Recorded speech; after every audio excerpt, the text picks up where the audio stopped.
কিছু মুখ, কিছু স্মৃতি হয়তো অবচেতনেও ফিরে আসে আর বলে যায়, যে সময়কে তুমি বাঁধতে পারোনি তার স্মৃতিটুকু ধরা থাক। ধরা থাক ওই হাসি মুখগুলো, ধরা থাক কিছু কথা, ধরা থাক কিছু খুনসুটি, কিছু মুহূর্তও ধরা থাক বহমান স্রোতে, স্মৃতিচারণায় এই জীবনের ক্যানভাসে। মা ফুল্লরার মন্দিরের প্রবেশের পথে এই বাচ্চাগুলোর সাথে একটু আলাপচারিতা আর গল্প করছিলাম। ওরা খুব মিষ্টি আর ওদের প্রাণখোলা হাসিটা অতুলনীয়।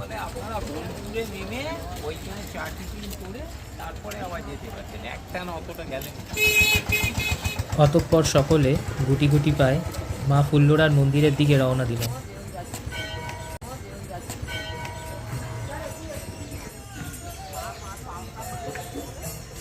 এই জায়গাটা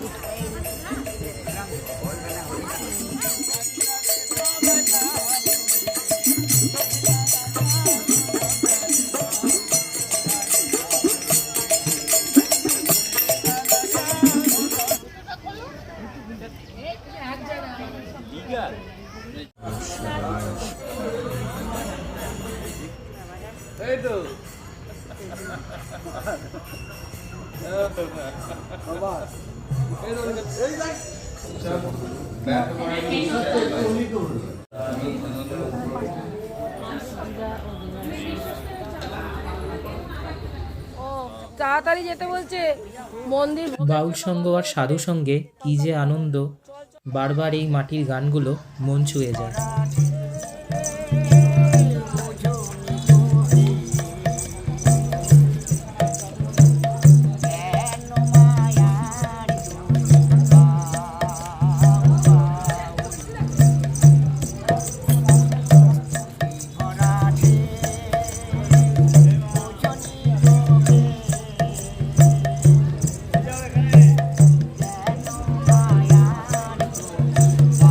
দেখতে দেখতে চলে এলাম কঙ্কালীতলায়।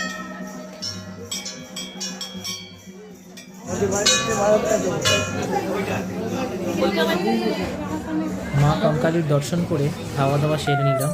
অতঃপর গন্তব্যস্থল ছিল সোনাঝুরিহাট।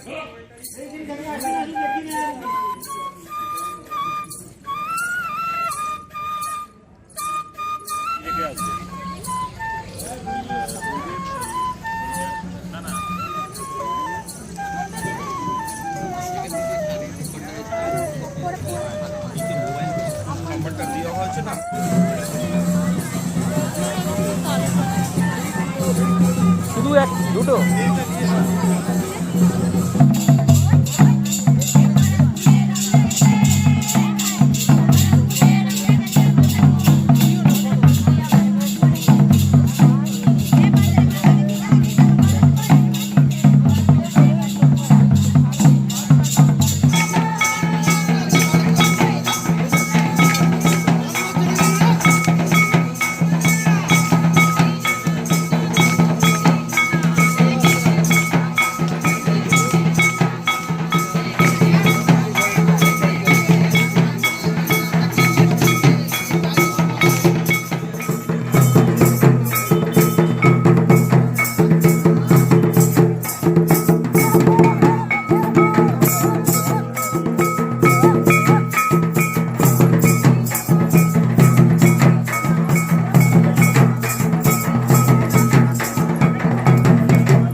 আসার দিন এই দাদুর সাথে দেখা, ভারী মজার মজার কথা বলেন উনি। বুঝতে পারলা কি বুঝলা বল কিছু বুঝতে পারলা না তুমি ভালোবাসার দেওয়া নিজে রাখবা মেজিমার মতো এদিক ওদিক যাবে না যাই মন সবসময় কাছে কাছে রাখবা। তুমি যদি চাকরি করেছে ঠিক আছে চাকরি করো, কিন্তু হাতে মুখ করো। জানো না আজকালকার ছেলেরা বৈধ খুব এই তোদের বলছি বদমাস না না এরা ভালো আমার দাদা দিদি দাদা দেখ কি হবে? দাদাদের কি দাদাও হবে? তো দাদা তো নয়। সবার দাদা দাদা নাই। আমরা সবার দাদা শোনো ইয়ে করবে যে দাদা মাদা মা বাবা কেউ সব পর শ্বশুর বাড়ি আপন স্বামী যত্ন করবে শ্বশুর শাশুড়ি থাকলে দেবে তাদের খুব মান্য করবে এটা যেমন মা তুমি ওটাও তুমি মা এটা কদিন কে আর বিয়ে হলে তুমি এটা চিনতে পারবে না তখন সেই স্বামীর বাবা মা হয়েছে তোমার সব এখন বুঝবে না যখন বিয়ে করবে তখন বুঝবে।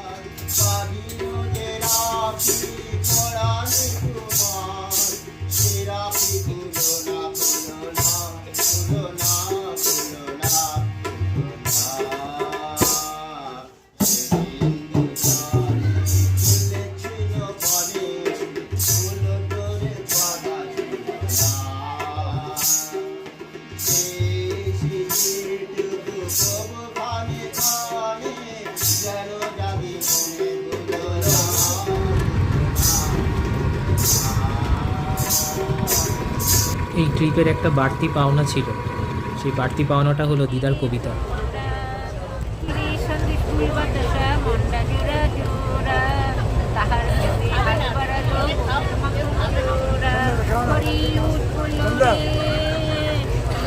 খানা পেয়ে তো সে খাচ্ছে